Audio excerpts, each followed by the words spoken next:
मैं आज आपको बरसात के समय में हमारे गौ एवं भैंस वंशीय पशुओं में होने वाली जानलेवा बीमारियों के संबंध में आपको कुछ जानकारी दूंगा। इसमें मुख्य रूप से सबसे पहले हम गला घोंटू बीमारी के बारे में आपको कुछ जानकारी देंगे। गला घोंटू बीमारी बरसात के दिनों में हमारे गौ एवं भैंस वंशी दोनों प्रकार के पशुओं में होती है। ये बीमारी सबसे ज़्यादा हमारी भैंसों में देखने को मिलती है। भैंसों में भी जो हमारी गौशाला में सबसे तंदुरुस्त भैंस होगी या सबसे तंदुरुस्त पड़िया होगी, 6 महीने से बड़ी ओसर होगी, उसमें ज़्यादा देखने को मिलेगा, सबसे ज़्यादा उसको बीमारी पकड़ेगी। दूसरे नंबर पर गायों के हीपर्स, बछड़ों में। पशुओं में होने वाला यह जीवाणु जनित संक्रामक रोग है जो कि पशुओं में बहुत तेजी से फैलता है। यह रोग पास्चुरेला मल्टोसीडा नामक जीवाणु के संक्रमण से होता है। इसका जीवाणु सांस नली में तंत्र के ऊपरी भाग में मौजूद होता है। मौसम परिवर्तन के कारण पशु गलघोटू रोग की चपेट में आ जाता है। मैं इस बीमारी के लक्षणों पे फिर से एक बार आपको प्रकाश डालूंगा। इसके लक्षणों पे विशेष ध्यान देना चाहिए। इसके लक्षणों में सर्वप्रथम पशु को बुखार। हमें अपने रात में अपनी गौशाला में एक बार जरूर जाना चाहिए। अगर कोई पशु हमारा अनमना है, बुखार की स्थिति में है, तो उस पर जरूर विशेष ध्यान देना चाहिए। इसके बाद कुछ ही घंटों बाद, 5 या 6 घंटे बाद, पशु के गले में जबड़े के नीचे सूजन भी दिखने लगती है, नाक से स्राव आने लगता है, मुंह से लार निकलने लगती है। अगर हम 10 से 11 घंटे और लेट हो जाते हैं या और देरी कर जाते हैं तो पशु के मुंह से आवाज़ भी आने लगती है, जिसमें सीटी जैसी पशु की आवाज़ बजती है। पशु बैठ नहीं पाता है, पशु बेचैन हो जाता है, बैठने से उसकी सांस रुकने लगती है, इसलिए पशु नहीं बैठता है, इधर उधर घूमने लगता है।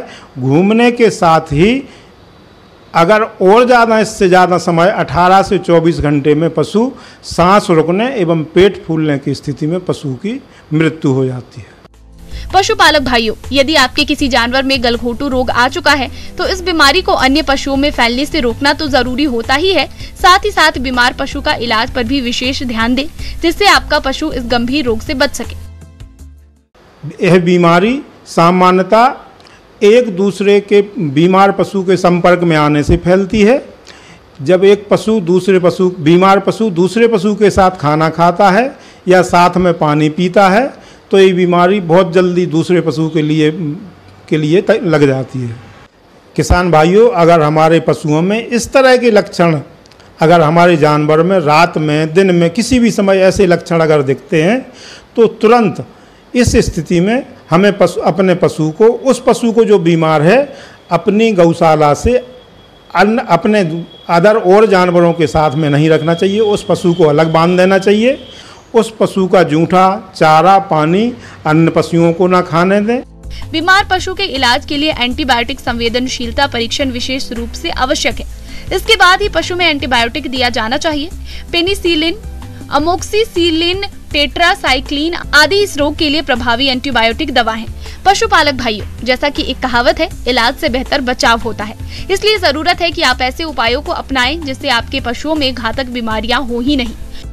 इस गला घोंटू बीमारी को रोकथाम के लिए सबसे पहला कार्य है अपने पशुओं का, समस्त दुधारू पशुओं का गला घोंटू बीमारी का टीकाकरण करवा लें।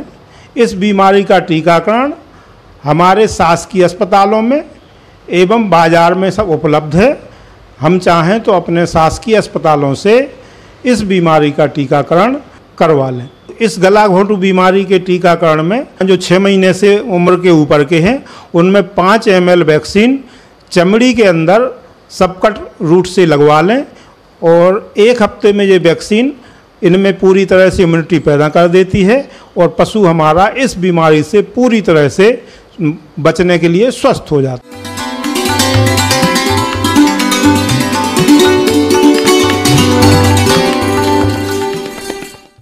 आइए जानते हैं अन्नदाता निःशुल्क फोन के माध्यम से पूछे गए समस्याओं का समाधान। अन्नदाता निःशुल्क फोन संपर्क सेवा के माध्यम से पूछे गए प्रश्नों में से आज हमने जिस प्रश्न को कार्यक्रम में शामिल किया है उसे पूछा है ग्राम सुरपुरा, जिला जोधपुर के कृषक चंद्रभान ने। आप गाजर घास के समेकित नियंत्रण के बारे में जानकारी चाहते हैं तो चंद्रभान जी आपकी जानकारी के लिए प्रस्तुत है कार्यक्रम का ये अंश।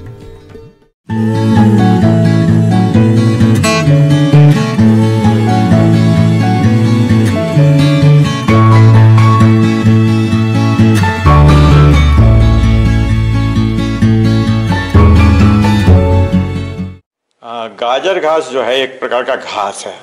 इसका पत्ता जो है गाजर के जैसा मिलता जुलता होता है, इसलिए इसको गाजर घास कहते हैं।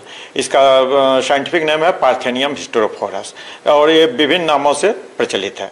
गाजर घास एक खरपतवार है जिसका वैज्ञानिक नाम पार्थेनियम हिस्टेरोफोरस है। यह खरपतवार कंपोजिटिक कुल की होती है और गाजर के पौधे जैसी दिखती है। इसे कैरेट ग्रास, कांग्रेस ग्रास और क्षेत्रीय भाषा में सफेद टोपी, चटक चांदनी आदि नामों से भी जाना जाता है।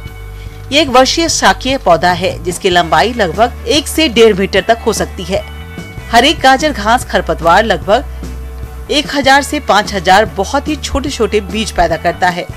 वैसे तो यह घास हर तरह के वातावरण में उग जाती है, मगर नम और छायादार स्थानों पर अधिक तेजी से उगती है। काफ़ी हानिकारक है मनुष्य के लिए भी, जानवर के लिए भी और फसल के लिए भी। और ये जो है विपरीत परिस्थिति में तेजी से बढ़ने की अद्भुत क्षमता होती है इसमें। और इसका बीज जो है 500 से लेकर के 2500 के आसपास इसका बीज होता है। और बीज जो है रोएदार होता है, एक जगह से दूसरी जगह उड़ करके चला जाता है। और पहले ये जो है पार्क में, रोड के किनारे, रेलवे लाइन के बगल में, रिहायशी एरिया में मिलता था, स्कूल के मैदान में मिलता था। लेकिन अब ये फसल के क्षेत्र में भी अपना पैर फैलाने लगा है। और इसकी लंबाई 1 से 1.5 मीटर तक होती है और ये काफ़ी हानिकारक है। और जानवर यदि ज़्यादा खा लिया तो उसका दूध, गाय यदि खा ली तो उसका दूध तीता हो जाता है, और बहुत ज़्यादा खा लिया तो जानवर मर भी सकता है।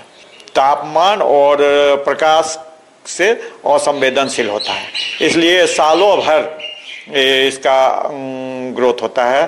3 से 4 महीना में एक जनरेशन ये पूरा कर लेता है। फसल में भी अपना उत्पादन में वांछित कमी लाती है। कैसे कमी लाती है? ये जो है उसके स्थान में, प्रकाश में, नमी में पौधे के साथ, फसल के पौधे के साथ प्रतिस्पर्धा करती है और उसके उपज में, फसल के उपज में वांछित कमी लाता है। इसके नियंत्रण के लिए ऐसे कीटों को रखा जाता है जो गाजर घास को अच्छी तरह से नष्ट करने में सक्षम होते हैं और अन्य उपयोगी फसल या वनस्पतियों पर कोई विपरीत प्रभाव नहीं डालते। जून से अक्टूबर के प्रथम पखवाड़े में बीटल कीट अधिक सक्रिय रहता है और 1 एकड़ के लिए लगभग 3 से 4 लाख कीटों की आवश्यकता होती है। केशिया, टोरा, गेंदा, ट्रोफेशिया, परपुरिया, जंगली, चलाई जैसे कुछ पौधों की बुवाई मानसून से पहले अप्रैल मई में करने से गाजर घास ग्रसित क्षेत्र का प्रसारण कम होने लगता है। इसका नियंत्रण का जहाँ तक सवाल है, ये इसके लिए हम लोग जो है फूल आने के पहले इसको उखाड़ करके फेंकें, कहीं जमा करके जला दें या मिट्टी के अंदर गाड़ दें। दूसरी बात है, इसको रसायन का यूज करके हम लोग इसका नियंत्रण करते हैं, जिसमें ग्लाइफोसेट है। 1 से 1.5 लीटर प्रति हेक्टेयर या 1 से 1.5% भी इसका इस्तेमाल करके इसका नियंत्रण कर सकते हैं। मेट्रीबिजिन है, उसका इस्तेमाल करके हम लोग इसको नियंत्रण कर सकते हैं। और इसके चलते जो है पर्यावरण और जैव विविधता पर काफ़ी खतरा उपस्थित हो रहा है, इसलिए इसका नियंत्रण करना बहुत ही आवश्यक है। अपने घर के आसपास यदि है तो उसको तुरंत ही उखाड़ फेंके, नहीं तो आपको बीमारी होगा, त्वचा संबंधी बीमारी और सांस का बीमारी जो दमा होता है उसको पर असर करता है, दमा का बीमारी होता है, इसलिए इसका नियंत्रण करना बहुत ही नितांत आवश्यक है। गाजर घास से जैविक खाद बनाकर हम पर्यावरण सुरक्षा कर सकते हैं। निंदाई कर हम जहां एक तरफ खेतों से गाजर घास एवं अन्य खरपतवारों को निकालकर फसल की सुरक्षा करते हैं, वहीं इन उखाड़ी हुई खरपतवारों से वैज्ञानिक विधि अपनाकर अच्छा जैविक खाद